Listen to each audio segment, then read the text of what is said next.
शरद पवारांचे खासदार अमोल कोल्हे यांच्याकडून मुख्यमंत्री देवेंद्र फडणवीस यांचं कौतुक करण्यात आलंय। फडणवीसांचा इन्फ्रामॅन म्हणून आदरानं नाव घेतलं जातं असं अमोल कोल्हे म्हणाले।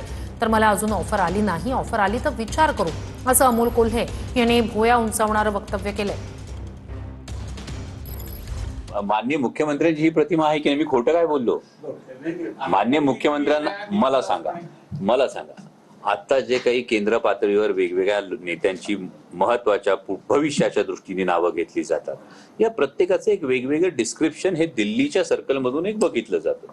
यामध्ये ही चांगली गोष्ट आहे ना, मराठी माणसाचं नाव जर इन्फ्रामॅन म्हणून येत असेल तर, जसं माननीय गडकरी साहेबांचं नाव एक वेगळ्या आदराने दिल्लीमध्ये घेतलं जातं, तसं देवेंद्रजींचं इन्फ्रामॅन म्हणून घेतलं जातं। तर मी त्या महाराष्ट्राचा एक लोकप्रतिनिधी म्हणून ही अपेक्षा राजकीय पक्ष ही गोष्ट बाजूला ठेवून व्यक्त करतो। त्याच्यामुळे सांगितलं की इथे विरोधी पक्षाचे खासदार आहेत म्हणून त्यांनी तो मार्ग बदलला।